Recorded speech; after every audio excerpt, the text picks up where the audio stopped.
দেশের এক নম্বর news network.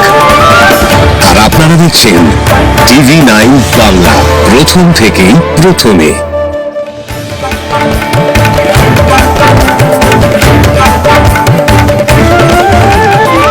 একলা পরিবার মানব কল্যাণ সেবা সংস্থার উদ্যোগে প্রায় ৫০ জন অসহায় পরিবারকে আর্থিক অনুদান সহ ২টো টিউবওয়েল বিতরণ করা হয়েছে।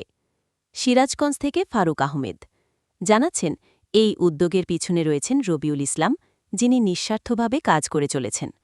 গত বুধবার ৩০ জুলাই দুপুর ২টোয় সিরাজগঞ্জের রায়গঞ্জ উপজেলার সলঙ্গা থানার ধুবেল ইউনিয়নের আমসোরা বাজার জামে মসজিদে এবং একই এলাকার আলামিনের বাড়িতে ২টো গভীর নলকূপ বসানো হয়েছে।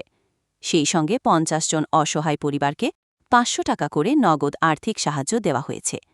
এই অনুষ্ঠানে উপস্থিত ছিলেন একলা পরিবার মানব কল্যাণ সেবা সংস্থা, রবিউল ইসলাম, প্রন্ত, আনিসুর রহমান, জোরপুকুর বাজার জামে মসজিদের সহসভাপতি শাখাউত হোসেন মাস্টার, নাসির উদ্দিন, শাহ সেক্রেটারি ও সলঙ্গা রিপোর্টার্স ইউনিটির সহসভাপতি ফারুক আহমেদ, ইউপি সদস্য আতাউর রহমান আলহাজ, ডাক্তার রাজু আহমেদ রুবেল এবং মসজিদের ইমাম মুস্তাফিজুর রহমান।